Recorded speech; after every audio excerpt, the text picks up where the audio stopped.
The message had been repeating for 3 years now. Every day at the same time, the same desperate voice spoke across the stars in broken galactic standard language. It traveled through 17 different star systems, reaching every space station, every trading post, every military outpost in this corner of the galaxy. Ambassador Lithera pressed her 4 hands against the cold metal console in the underground bunker on Kithara Prime. Her home world was dying. The sky above them glowed orange from the fires that never stopped burning.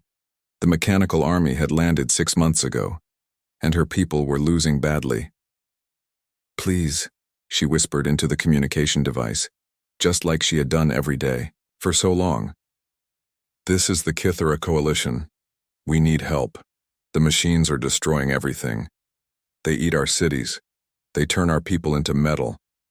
Please, someone answer us." The message shot out into space at the speed of light, carrying with it the last hope of 4 different species.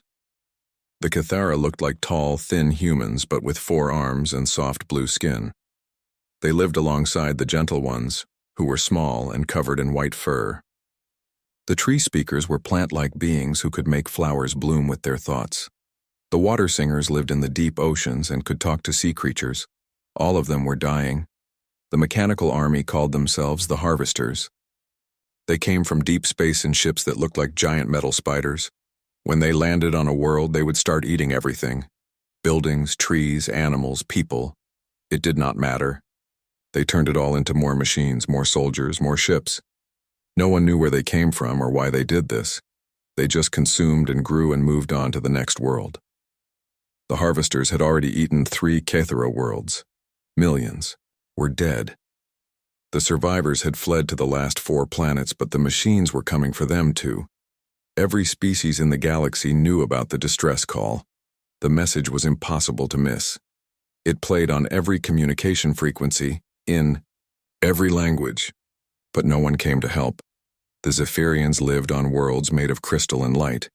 They were beautiful and smart, but their bodies were fragile like glass. Their leader, High Crystal Velandra, met with her council when they first heard the Kithara message. "We cannot fight these machines," she said, her voice sounding like wind chimes in a gentle breeze. "Our bodies would shatter in combat.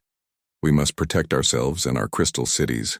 The Mollusk Confederacy controlled 12 water worlds. Their people looked like giant squids with many arms and could change colors to show emotions. Admiral Squishera read the battle reports about the Harvesters with growing fear. "These machines fight on land and in space," he told his generals, his skin flashing red with worry. "We are creatures of the deep water. We cannot help the land dwellers against such enemies." Even the proud Avian Empire turned away. They ruled 50 worlds and had the most advanced technology in the galaxy. Their ships could travel faster than light, and their weapons could destroy moons. But Emperor Wingarius had seen what happened to other species who fought the Harvesters. "Every civilization that has tried to stop these machines has died," he said to his war council, his golden feathers rustling with concern. "The Steel Brotherhood had 1,000,000 ships. The machines ate them all. The Rock people had weapons that could crack planets. They are all gone now. We will not throw away our lives for strangers." This was how things worked in the galaxy. Species helped their own kind and maybe their close allies, but risking everything for people you had never met? That was not how civilized beings acted. That was something only crazy species would do. The galaxy considered most species to be normal and safe. They lived on worlds with gentle weather, friendly animals, and no diseases. Their planets were paradise worlds where nothing dangerous ever happened. But there were other worlds that the galaxy called Deathworlds. These planets were covered in storms and earthquakes and volcanoes. The animals were predators that would kill anything they could catch. The diseases could wipe out entire populations. Only the strongest, most stubborn species could survive on such terrible places. Earth was the worst death world anyone had ever found. The humans who lived there were considered by most aliens to be barely controlled savages. Their planet tried to kill them every day with hurricanes, tornadoes, floods, and fires. Giant predators roamed their lands and seas. Their own bodies were full of deadly bacteria and viruses that would kill most other species instantly. But somehow, the humans not only survived on this nightmare world, they thrived. They built cities despite the earthquakes. They sailed oceans full of monsters. They even learned to use their planet's diseases as medicine. Most disturbing of all, they seemed to enjoy the danger. Captain Jake Morrison had never heard of the Kythera Coalition before today. He sat in the captain's chair of the human exploration ship New Horizon, reading the alien message that his communications officer had just picked up. Jake was 34 years old and had served in Earth's military for 12 years before joining the Space Exploration Service. "This message has been broadcasting for 3 years?" he asked Lieutenant Amy Barnes, his tactical officer. Amy was 28 and had grown up on Mars, where she learned to fight pirates who tried to steal mining equipment. "Yes, sir," Amy replied, studying the translation on her computer screen. "According to the Galactic database, the Harvesters have destroyed 3 worlds so far. The remaining Kythera colonies have maybe 6 months before the machines reach them." Jake looked at the star map showing where the battle was happening. It was far from Earth, in a part of space where humans rarely traveled. He had never seen a Kythera or heard of their civilization before today. "Sir," said Ensign Pete Collins from the communications station. Pete was fresh out of the academy and still got excited about everything they discovered in space. "I've been monitoring galactic military channels. No one is responding to their call for help, not one species." "What do you mean no one is responding?" Jake asked. "I mean exactly that, sir. 17 species have received this message. All of them have the military power to help, but none of them are sending ships or troops or even supplies. They're all just ignoring it." Jake stared at the message on his screen. He tried to imagine what it would be like if Earth were under attack and no one in the galaxy would help them. He thought about the Kythera families hiding in bunkers while machines tore apart their cities. He thought about children crying as their parents were turned into metal and circuits. "Pete, send a priority message to Earth Command," Jake said, quietly. "Tell them we have a Code 7 situation. Multiple alien worlds under attack requesting immediate military assistance." Amy turned to look at her captain. "Sir, we're just an exploration ship. We're not equipped for military operations." Jake smiled the way he used to smile before dangerous missions back in the Marines. "No, Amy, but Earth has ships that are." The emergency meeting at Earth Command had been going on for 6 hours. Admiral Lisa Grant sat at the head of the long metal table, her gray hair pulled back in a tight bun. She was 60 years old and had more scars than most soldiers half her age. The walls around them were covered with screens showing star maps, ship locations, and battle reports from across human space. "Let me make sure I understand this correctly," said Defense Minister Carl Henderson, looking tired as he rubbed his eyes.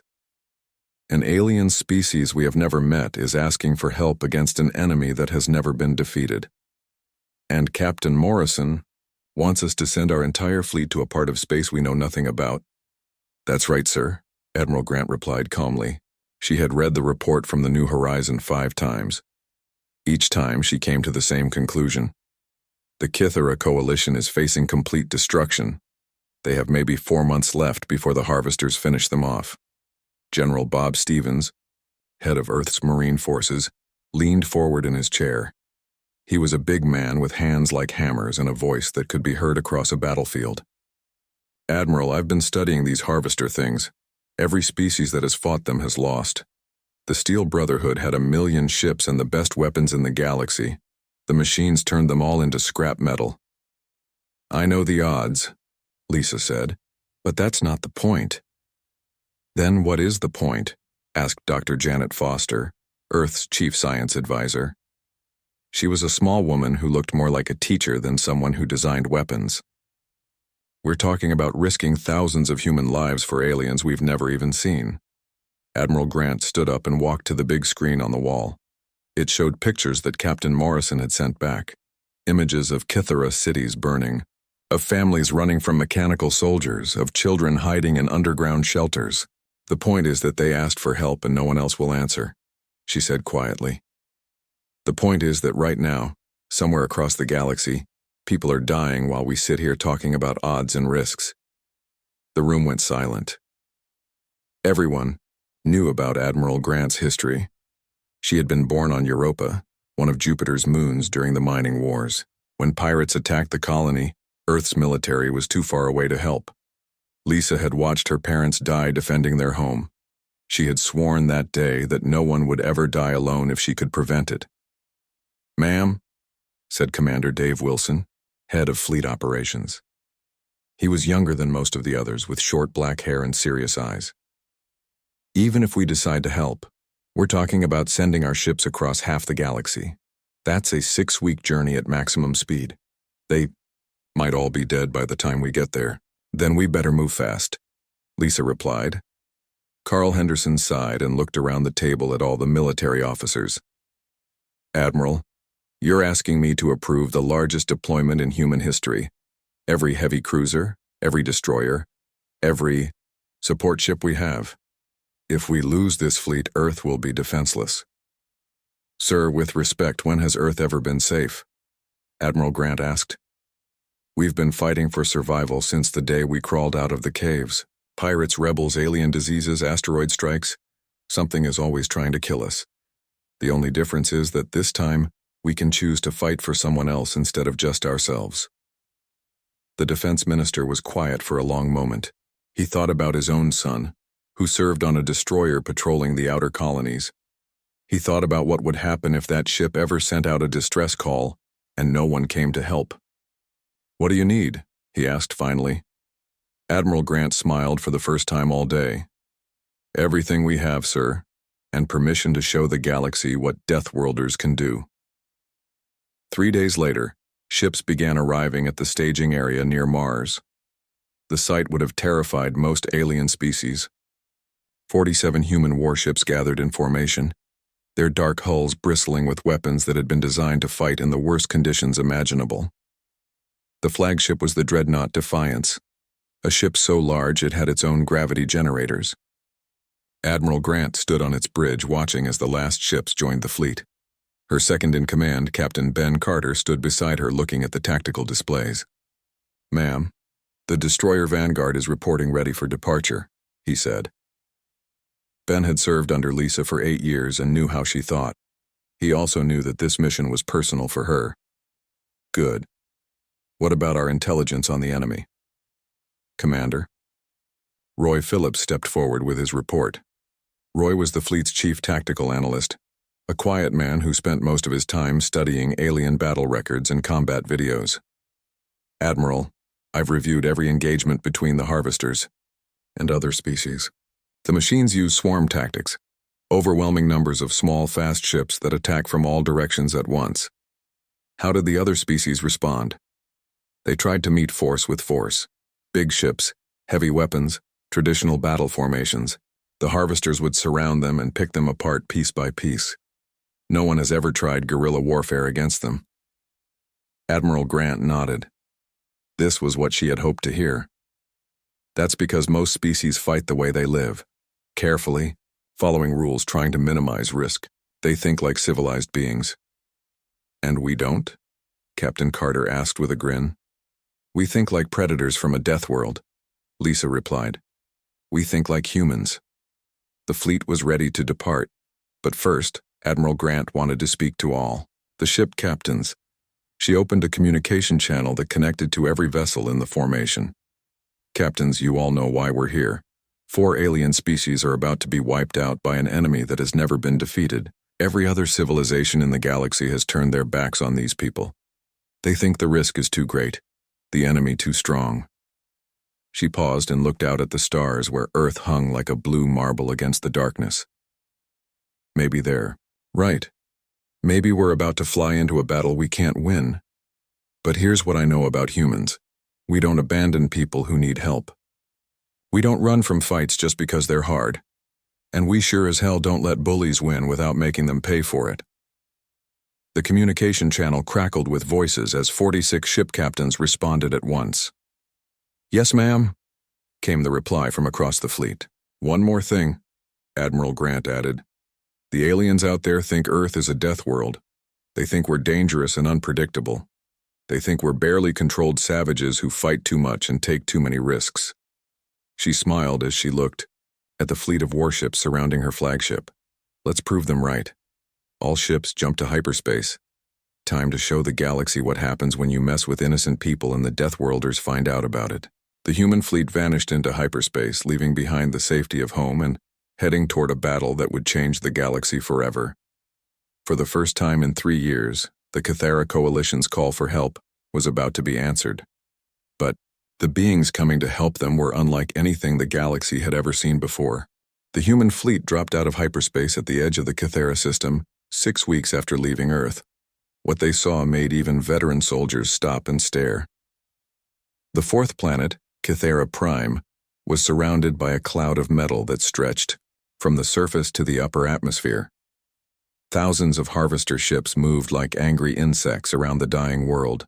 Admiral Lisa Grant stood on the bridge of the Defiance, watching the tactical display with cold eyes. The planet below was covered in fires that never went out. Where there had once been cities, now there were only burning ruins and metal structures that grew like cancer across the land. "My God," whispered Captain Ben Carter, staring at the destruction. "How many people were on that planet?" 50 million, replied Commander Roy Phillips, checking his data files. The Cathara had built their capital city there. It was the most beautiful place in their territory. Admiral Grant activated the communication system. "All ships, this is Admiral Grant. We are looking at what happens when evil goes unopposed. Today, we make sure it goes no further." On the planet's surface, Ambassador Lithara crouched in an underground bunker with the last survivors of her government. The harvester machines had been attacking for 3 days straight. Their metal feet could be heard walking above the bunker, searching for the last hiding places. Her communication officer, a young Cathara named Peeth Alo, suddenly looked up from his equipment with wide eyes. "Ambassador, I'm picking up new signals, ships dropping out of hyperspace." "More harvesters?" Lithara asked, her forearms shaking with fear. "No, ma'am. These are different. The computer says they're human ships." Lithara had heard of humans. They were the strange species from the death world called Earth. Most galactic civilizations considered them to be dangerous savages who fought too much and took unnecessary risks. But they had never been seen in this part of space before. "Are you sure?" she asked. "Yes, ma'am. They're broadcasting on our emergency frequency. They say they received our distress call. Above them, the first human ships began their attack. Captain Ben Carter's destroyer Vanguard led the charge, its magnetic accelerator cannons tearing through harvester drone formations like paper. The machines had never faced weapons like these before. Instead of energy beams or plasma bolts, the humans fired solid metal projectiles at incredible speeds.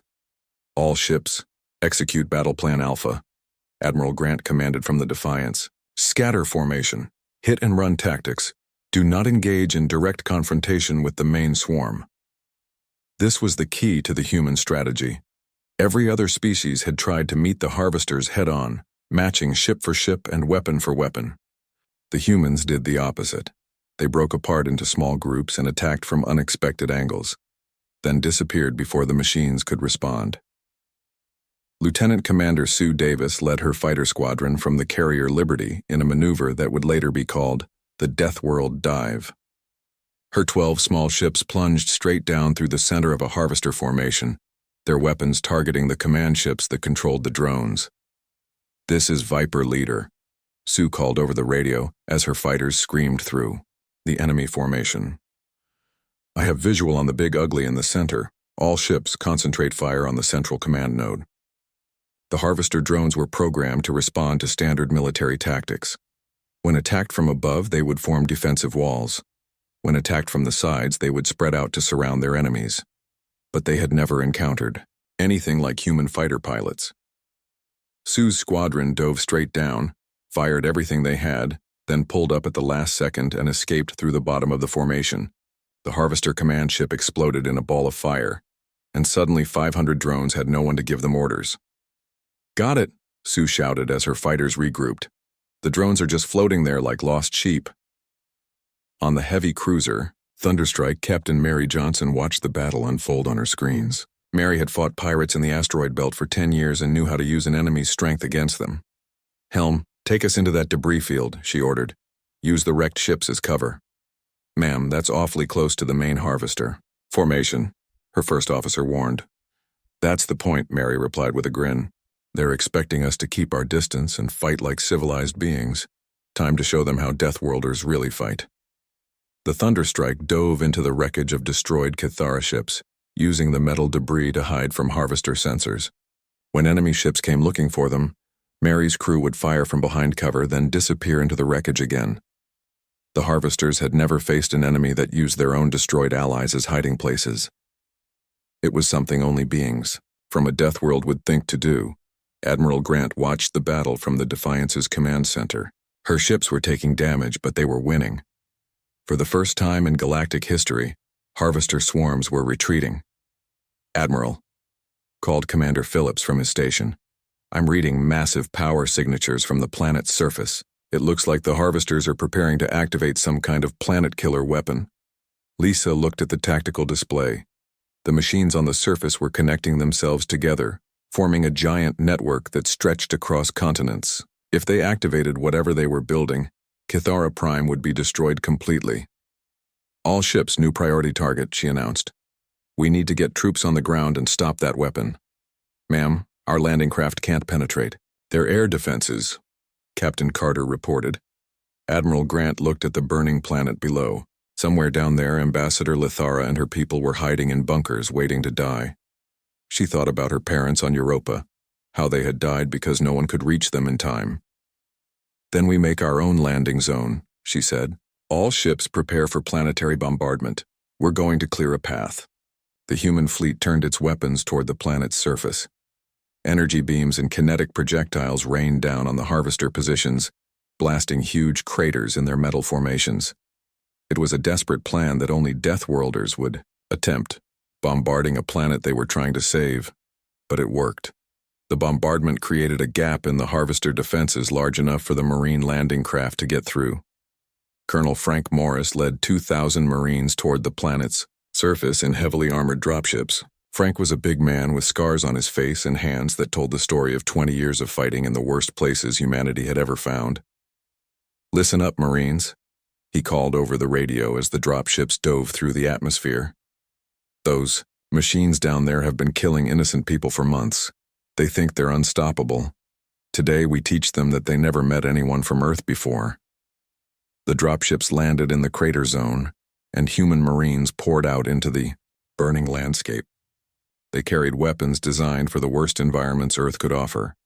Plasma rifles that worked in any atmosphere, explosive charges that could blow apart tank armor, and electromagnetic pulse grenades that could shut down electronic systems. The harvesters had never faced ground troops like this before. Most galactic species fought carefully, trying to minimize casualties and preserve their equipment. Humans fought like they lived on a death world, with complete commitment and no fear of taking risks. The tide of battle began to turn. In space, human ships continued their hit-and-run attacks, destroying harvester formations piece by piece. On the ground, human Marines fought their way toward the planet-killer weapon, leaving a trail of destroyed machines behind them. For the first time in 3 years, Ambassador Lithara heard something other than the sound of destruction above, her bunker. She heard the sound of human voices calling in their strange language as they fought to save her world. The battle for Cathara Prime lasted 18 hours. When the last harvester machine finally stopped moving, the planet was free for the first time in months. Human Marines stood among the smoking ruins of metal warriors that had once seemed unstoppable. In space above, the human fleet watched as the surviving harvester ships fled into deep space, their programming unable to understand what had just happened. Colonel Frank Morris walked through the destroyed streets of what had once been the capital city. His armor was scorched black from laser fire and his helmet had a crack down the middle, but he was alive. Behind him, his Marines were helping Cathara survivors climb out of underground bunkers where they had been hiding. Colonel Morris to Admiral Grant, he spoke into his radio. The planet is secure. The weapon has been destroyed. We're starting rescue operations now. On the bridge of the Defiance, Admiral Lisa Grant closed her eyes and took a deep breath. They had done it. Against all odds, against an enemy that had never been defeated, the human fleet had won, but the cost had been high. 7 ships were destroyed. 347 men and women would never see Earth again. "Admiral," called Captain Ben Carter from the tactical station, "we're receiving a communication from the planet's surface. It's Ambassador Lithara." The main screen flickered to life, showing the image of a tall, thin alien with 4 arms and soft blue skin. Her eyes were large and filled with tears. Behind her, other Kythera could be seen embracing each other and looking up at the sky where human ships flew overhead. "Admiral Grant," Ambassador Lithara said, her voice shaking with emotion. "I am Lithara of the Kythera Coalition. For 3 years we called for help across the galaxy. No one answered. No one came. Until now." Lisa looked at the alien leader on her screen. She saw the same expression she had seen in mirrors after every battle.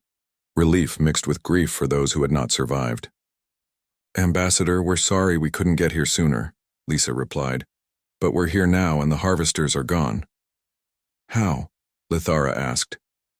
"How did you do what no other species could do? The machines have destroyed civilizations with 1 million ships. You defeated them with less than 50. Admiral Grant was quiet for a moment. She thought about all the reasons they had succeeded where others failed. The hit-and-run tactics, the unconventional weapons, the willingness to take risks that no other species would consider. "Because we're from a death world," she said finally. "We don't know how to give up." The news of humanity's victory spread across the galaxy faster than light itself.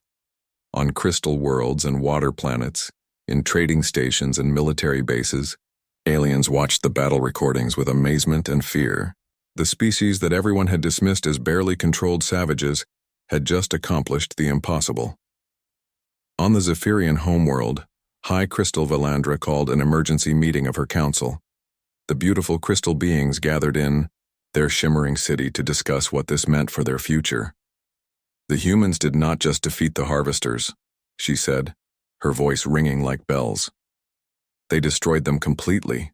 The machines that have terrorized the galaxy for centuries are running away like frightened children." "What does this mean for us?" asked one of her advisors. "It means the galaxy has changed," Valandra replied. "The Deathworlders are no longer just a curiosity from the edge of space. They are now the most powerful military force any of us have ever seen." In the deep oceans of the mollusk homeworld, Admiral Squishera watched the battle videos with his many eyes. His skin flashed different colors as emotions ran through him. Blue for amazement, red for fear, green for respect. "Send a message to the human fleet," he told his communications officer. "The Mollusk Confederacy wishes to open diplomatic relations. Immediately." The Avian Empire's response was more complicated. Emperor Wingarius sat on his golden perch in the great palace, his magnificent feathers ruffled with wounded pride. His generals stood before him, all of them thinking the same thing, but none brave enough to say it. "Your Majesty," said General Talanesh carefully, "perhaps we should reconsider our policy toward the humans." "What policy?" the Emperor asked sharply. "The one where we pretend they don't exist," the general replied quietly. On Kythera Prime, the work of rebuilding began immediately. Human engineers worked alongside Kythera survivors to repair the damage done by months of war. But the most surprising thing was happening in the temporary camps where refugees were being cared for. Young Kythera were approaching human soldiers and asking questions. They wanted to know about Earth, about human military training, about what it was like to grow up on a death world. Some of them even asked if they could join the human military. Sergeant Mike Torres was a Marine from Texas who had fought in the ground battle. He found himself surrounded by Kythera children who kept asking him to tell stories about Earth. "Is it true that your planet has storms that can destroy cities?" asked a young Kythera named Vethalo. "Hurricanes." Mike nodded. "And tornadoes and earthquakes and volcanoes. Pretty much everything you can think of that wants to kill you." "And you live there anyway?" another child asked. Mike grinned. "Kid, we don't just live there. We like it there. All that dangerous stuff makes us stronger." The children looked at each other with wide eyes. The idea that someone would choose to live in danger was completely foreign to them, but they were beginning to understand why humans were different from everyone else in the galaxy. Ambassador Lithara met with Admiral Grant in the ruins of the old government building. The two leaders walked through rooms where the walls had been melted by harvester weapons, but flowers were already beginning to grow in the cracks. "Admiral," Lithara said, "the Cathera Coalition would like to offer you anything we have as payment for what you have done. Our technology, our resources, our worlds. Name your price." Lisa shook her head. "We don't want payment, Ambassador. We came here because you needed help. But surely you want something in return." Admiral Grant looked out the broken window at Human and Cathera working together to clear rubble from the streets. "We want you to remember that when someone else calls for help, you answer. That's how this works. Today we helped you. Tomorrow maybe you help someone else." Lithara stared at the human leader. In all her years as a diplomat, she had never met anyone who asked for nothing in return for saving her entire species. "Is this how all humans think?" she asked. "Most of us," Lisa replied. "We learned a long time ago that the universe is a dangerous place. The only way to survive is to help each other." 6 months later, the first Cathara Military Academy opened on their home world. The instructors were human veterans who taught alien students the Deathworld way of fighting. Not just tactics and weapons, but the philosophy behind them. That strength should protect the weak, that sacrifice for strangers was honorable, that no one should face danger alone. The Academy's motto, carved in stone above the entrance in Io, both human and Cathera languages, read simply, "When someone calls for help, we answer." Admiral Grant stood on the observation deck of the new human naval base in the Cathera system. Through the window she could see ships from a dozen different species coming and going. The galaxy had changed. For the first time in history, other civilizations were asking the Deathworlders for help instead of avoiding them. Her communication officer approached with a message pad. "Admiral, we're receiving distress calls from 3 different sectors. Pirates attacking trade convoys, plague outbreak on a mining world, and something called void creatures threatening a research station." Lisa smiled as she read the reports. The galaxy was a big place full of dangers and people who needed help. But now they knew that somewhere out there the Deathworlders were listening. "Send word to Earth Command," she said. "Tell them we're going to need more ships,